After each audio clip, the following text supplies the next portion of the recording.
بسم اللہ الرحمن الرحیم۔ السلام علیکم معزز طلباء کرام، آپ سب کیسے ہیں؟ آج ہم نور الانوار کے سبق نمبر 347 کو پڑھیں گے۔ آج کے ہمارے سبق کا عنوان ہے تیسری تفریع کا بیان۔ جیسا کہ با کے ہم نے معنی کو پڑھا کہ با الحاق کے لیے آتا ہے اور یہ اس کا حقیقی اور لغوی معنی ہے، تو اس کے فوراً بعد ہم نے کچھ تفریعات شروع کی کہ با کے الحاق کے معنی کے حوالے سے ہونے پر پہلی تفریع، پھر دوسری تفریع، پھر بیچ میں ایک اعتراض آ گیا، تو آج ہم اسی حوالے سے تیسری تفریع پڑھنے جا رہے ہیں۔ تو آج کے ہمارے سبق کی جو عبارت ہے وہ وفی قولہ انت طالق بمشیئۃ اللہ تعالی بمعنی الشرط سے شروع ہوتی ہے۔ آئیے سب سے پہلے آج کی سبق کی عبارت پڑھتے ہیں، اس کا ترجمہ کرتے ہیں، پھر اس کی وضاحت کی طرف بڑھتے ہیں۔ تو مصنف علیہ رحمہ لکھتے ہیں وفی قولہ انت طالق بمشیئۃ اللہ تعالی بمعنی الشرط فیکون تقدیرہ انت طالق ان شاء اللہ تعالی فلا یقع ولا یرید بہذا ان الباء بمعنی الشرط۔ اور اس کے قول انت طالق بمشیئۃ اللہ میں با شرط کے معنی میں ہے، پس اس کی تقدیری عبارت یہ ہوگی انت طالق ان شاء اللہ تعالی کہ تجھے طلاق ہے اگر اللہ تعالی نے چاہا، لہذا طلاق واقع نہیں ہوگی۔ مصنف اس سے یہ ارادہ نہیں کرتے کہ با شرط کے معنی میں ہے، لأنہ لم یرد فیہ استعمال، اس لیے کہ اس بارے میں کوئی استعمال وارد نہیں ہوا، بل معناہ ان الباء للالصاق علی اصلها فیکون المعنی انت طالق طلاقا ملصقا بمشیئۃ اللہ تعالی ولا یکون ملصقا بها الا ان یشاء اللہ تعالی وہی لا تعلم قط فلا یقع الطلاق بہ، بلکہ اس کا مطلب یہ ہے کہ با اپنے اصلی معنی کے لحاظ سے الصاق کے لیے آتا ہے، پس معنی یہ ہوں گے کہ انت طالق طلاقا ملصقا بمشیئۃ اللہ، کہ تجھے ایسی طلاق ہو جو اللہ کی مشیت سے ملی ہوئی ہو، اور اللہ تعالیٰ کی مشیت کے ساتھ ملصق نہیں ہوگا مگر یہ کہ اللہ تعالیٰ جب چاہے، اور مشیت کبھی معلوم نہیں ہو سکے گی، اس لیے اس سے طلاق بھی واقع نہیں ہوگی۔ وَلَكِنَّهُ اُعْتُرِضَ عَلَيْهِ بِأَنَّهُ لِمَ لَا يَجُوزُ أَن تَكُونَ الْبَاءُ لِلسَّبَبِيَّةِ وَيَكُونَ الْمَعْنَى أَنْتِ طَالِقٌ بِسَبَبِ مَشِيَّةِ اللَّهِ تَعَالَى فَيَقَعُ الطَّلَاقُ كَمَا فِي قَوْلِهِ بِعِلْمِ اللَّهِ وَقُدْرَتِهِ وَأَمْرِهِ وَحُكْمِهِ۔ لیکن اس پر یہ اعتراض کیا گیا ہے کہ حرف با کا سببیت کے لیے ہونا کیوں جائز نہیں ہے، اور معنی یہ ہوں کہ انت طالق بسبب مشیئۃ اللہ، کہ تجھے طلاق اللہ کی چاہنے کے سبب، بس اس صورت میں طلاق واقع ہو جائے گی، جیسے اللہ تعالیٰ کے قول بعلم اللہ، بقدرت اللہ، بامر اللہ اور بحکم اللہ کہنے کی صورت میں طلاق واقع ہو جاتی ہے۔ والجواب ان الاصل فی الطلاق الحظر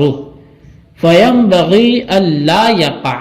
اما وقوعه فی علم اللہ تعالی ونحوه فلأنه لم یجی بمعنی ان علم اللہ فلا مساغ فیہ الا بجعلہ بمعنی السببیت ووقوع الطلاق بہ فتأمل۔ تو اس کا جواب یہ ہے کہ طلاق میں اصل وہ ممانعت ہے، لہٰذا یہی مناسب ہے کہ طلاق واقع نہ ہو۔ رہا علم اللہ وغیرہ کی صورت میں طلاق کا واقع ہونا، تو وہ اس لیے ہے کہ ان صورتوں میں حرف با ان علم اللہ کے معنی میں نہیں آیا، لہٰذا اس میں کوئی گنجائش نہیں مگر یہ کہ اس کو سببیت کے معنی میں کر دیا جائے اور اس سے طلاق واقع ہو جائے۔ تو پس خوب غور کر لو۔ جی طلبہ کرام، یہ تھی ہمارے آج کے سبق کی عبارت، اس کا ترجمہ۔ آئیے اب آج کے سبق کی وضاحت کی طرف بڑھتے ہیں۔ مصنف نے الصاق کے معنی پر تفریع بیان کرتے ہوئے ایک مسئلہ اور ذکر فرمایا ہے۔ چنانچہ فرمایا کہ اگر کسی نے اپنی بیوی سے انتی طالقن بمشیت اللہ کہا تو با شرط کے معنی میں ہوگا، اور اس کلام کی تقدیری عبارت یوں ہوگی کہ انتی طالقن انشاء اللہ، اور انتی طالقن انشاء اللہ سے طلاق واقع نہیں ہوتی، لہٰذا اس کلام سے بھی طلاق واقع نہیں ہوگی۔ اب شارح علیہ رحمہ فرماتے ہیں کہ اس کلام سے مصنف کی یہ مراد ہرگز نہیں ہے کہ اس کلام میں با شرط یعنی ان کے معنی میں ہے، کیونکہ اس بارے میں کوئی استعمال وارد نہیں ہوا، بلکہ مصنف کی مراد یہ ہے کہ اصلی معنی کے لحاظ سے حرف با الصاق ہی کے لیے ہے، اور لغوی معنی کے اعتبار سے با الصاق ہی کے لیے ہے،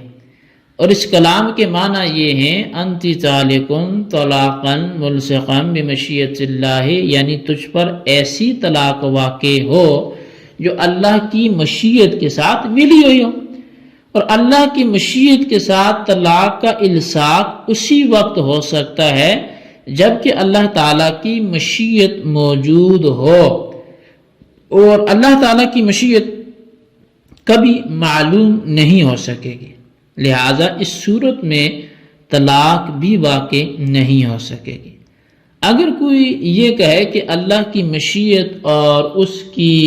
اللہ کی جو مشیت ہے اس کی صفت قدیمہ ہے اور معلوم ہے، تو اس کا جواب یہ ہوگا کہ یہاں اللہ کی مشیت کا طلاق کے ساتھ متعلق ہونا مراد ہے، اور یہ بات کبھی بھی معلوم نہیں ہو سکے گی۔ صاحب نور الانوار شارح منار حضرت ملا جیبن علیہ رحمہ نے فرمایا کہ ہماری بیان کردہ سابقہ تعویل پر اعتراض کیا گیا ہے، اور وہ اعتراض یہ کیا گیا کہ کلمہ با کو الصاق کے واسطے لینے کے بجائے سببیت کے لیے کیوں نہ لیا گیا؟ اگر با کو سببیت کے لیے لے لیا جاتا تو فی الحال طلاق واقع ہو جاتی، جیسا کہ انتی طالقن بعلم اللہ، انتی طالقن بقدرت اللہ، انتی طالقن بامر اللہ، انتی طالقن بحکم اللہ، یہ سارے الفاظ کہنے سے جیسے طلاق ہو جاتی ہے، تو انتی طالقن یہ جو ہم نے مثال پڑھی اس میں بمشیت اللہ کہنے کی صورت میں بھی با مشیت جو ہے وہ سببیت کے لیے ہو تو طلاق واقع ہو جائے گی۔ اس کا جواب یہ ہے کہ طلاق میں اصل ممانعت ہے، کیونکہ صاحب شریعت صلی اللہ تعالی علیہ وآلہ وسلم نے فرمایا کہ یہ جو طلاق ہے یہ اللہ کے ہاں مباح کاموں میں سب سے زیادہ مبغوض کام ہے، ابغض المباحات عند اللہ الطلاق، اور یہ بات ظاہر ہے کہ اللہ تعالیٰ کے نزدیک جو چیز مبغوض ہوگی وہ ممنوع بھی ہوگی۔ بہرحال یہ بات ثابت ہوگی کہ طلاق اصلاً ممنوع ہے، اور جب طلاق میں ممانعت اصل ہے تو یہی مناسب ہے کہ طلاق واقع نہ ہو، اور یہی کوشش کرنی چاہیے کہ طلاق نہ پڑے، اور یہ اسی وقت ہو سکتا ہے جبکہ با الصاق کے لیے ہو،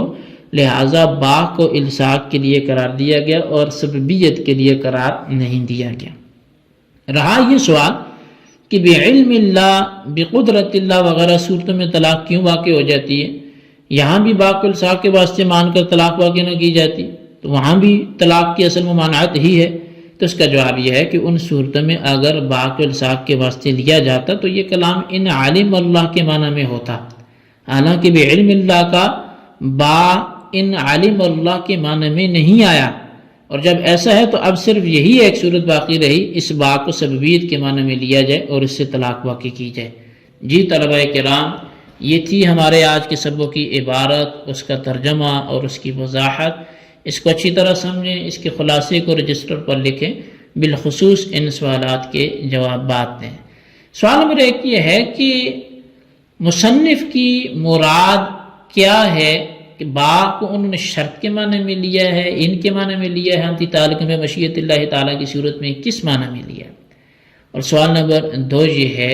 کہ انتی تعلق بعلم اللہ اور بقدرت اللہ وغیرہ کے الفاظ سے طلاق کیوں واقع ہوتی ہے، بمشیت اللہ سے کیوں واقع نہیں ہوتی؟ وجہ بیان کریں۔ اللہ تبارک و تعالیٰ سے دعا ہے جو کچھ ہم نے پڑھا سنا اسے یاد رکھنے کی توفیق نصیب فرمائے، آمین بجاہ النبی الامین صلی اللہ علیہ وسلم۔